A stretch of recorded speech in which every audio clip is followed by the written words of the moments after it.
Good morning, gang. Sorry if I'm a little late. It's pouring rain here this morning, and I had a little issue I had to deal with. So, kind of running me behind. It was like, crap, okay. uh, Somebody asked a question last night on the live stream last night about why are we so divided? And it's a really good question, and I kind of wanted to go into my thoughts on it, okay, and not getting into the political side of it as much, even though that's a big division we have. But just on how everything else is being stoked, and you've seen it lately. Uh, if you guys aren't aware, there were a couple of mass shootings in California here uh, over the weekend or beginning of this week. Was it something like 18 people or whatever were killed?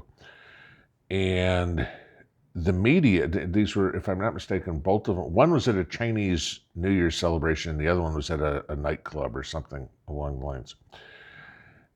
And the media and politicians were really quick to jump on the white guy with a gun story without having all the facts.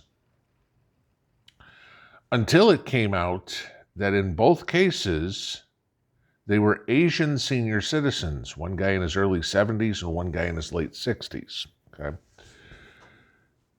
If you haven't noticed, the media and politicians and whatever are trying.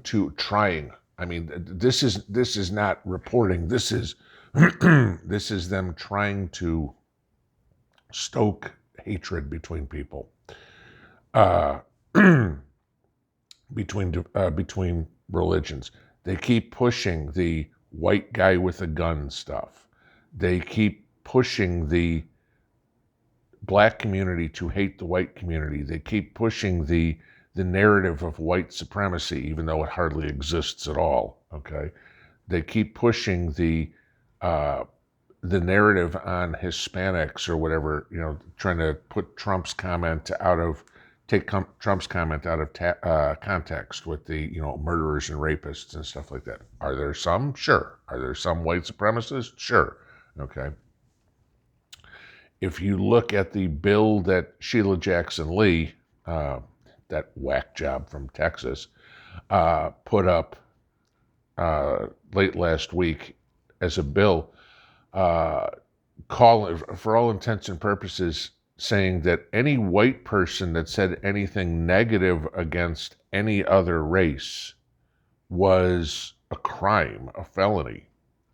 But any other race, if a white guy said something disparaging to a Hispanic, jail time. If a Hispanic said something disparaging to a white guy, that's normal. Okay. That's totally acceptable or whatever. And this is what they're trying to push on us, guys. And you got to understand, this is, again, we're talking about Saul Alinsky's Rules for Radicals. This is every way they can to push a complete change in society, okay? And the problem is, as much as we hear it on the news, as much as we hear it out of the politicians, it's not a direct reflection of the public in general, okay?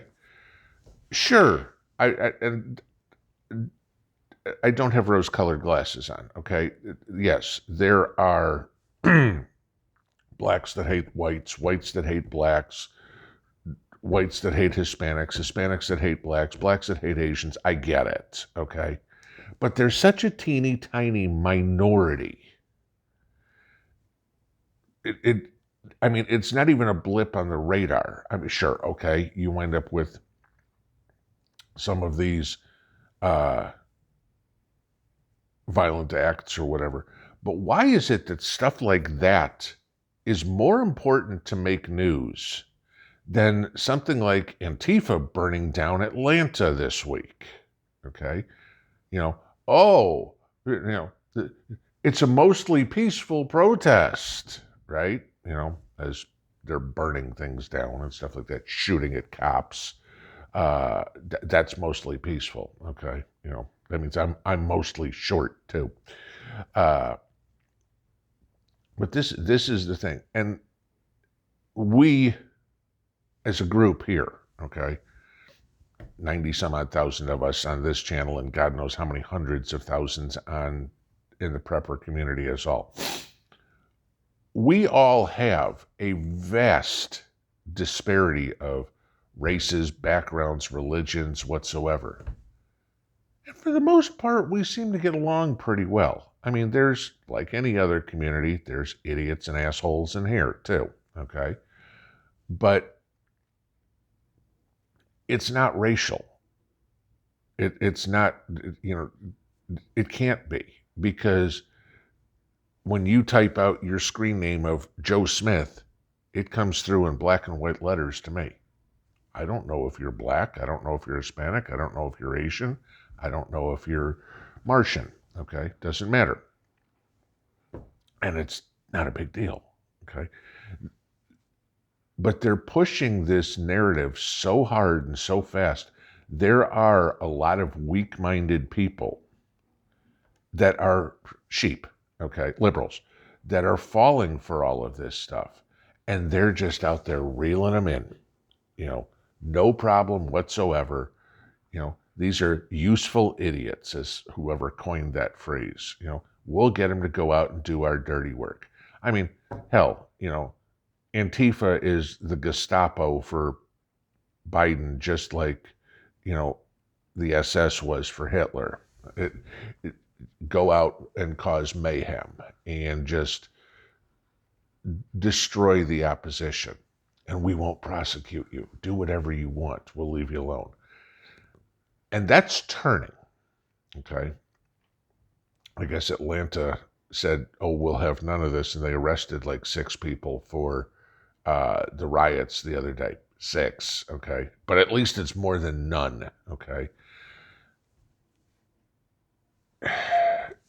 This is what we have to understand. And I know a lot of prepper channels will come out and say, we all have to hang together. We're all preppers. And I'm going to disagree with that, okay? But I'm not going to disagree based on somebody's race or something. Just like in normal life, okay, your regular everyday picking and choosing your friends, just because somebody puts prepper after their name or before their name or whatever, doesn't give them carte blanche to be my friend, all right? You still got to earn it. And being a good person is pretty much the way you earn it. Being an asshole is the way you don't. We talk about building mags, and again, everybody says how difficult it is, and I agree, okay? It's hard to do because you can't find it. And then, it's like, oh my God, they're a prepper. I don't want them to be, how could you do something like that? Go look at Angry Prepper's videos, and he talks about a group he was part of one time and finally said to hell with this because the guys they didn't agree with his mentality. I mean, there's prepper groups out there that are probably white supremacist groups, black supremacist groups, MS-13 supporters, whatever. I mean, pick something. Just because somebody says I'm a prepper doesn't mean they're somebody that's suitable to be in your tribe. Okay, use that word. Choose your friends carefully, but don't listen to the media and the politicians about how much, what's the word I'm looking for? Just how divided we are in this country by race. They're the one pushing that narrative. They have a reason to push it, okay? They're trying to drive hate. That is what they do. I'm certainly not here singing Kumbaya, no question, okay? You guys pretty much know where I stand on the left-right divide. And should that all happen, what my response will be to that. But we really need to stop and start ignoring the hatred that's spewed out. I mean, Ilhan Omar is perfect for hatred, okay? I mean, she hates everybody. She hates the Jews, she hates the blacks, she hates the whites, she hates America. Yet the idiots in Minneapolis keep voting for her, okay? She does not represent this country at all. 100% does not represent this country. She poses nothing that, there's not a single person in this world that should look at Ilhan Omar and go, I want to be just like her when I grow up. Okay? Nobody. That racist divide crap has nothing, has no place in the prepper community. Politicians sure think it is, but we all know this. We're better than they are. 100-fold. We just need to start showing them how wrong they are. And when all this crap stops with these liberal sheep doing stupid stuff, that would be the first step. In other words, guys, we have to lead by example. I'm sure a few of you have heard that before. Pinball out.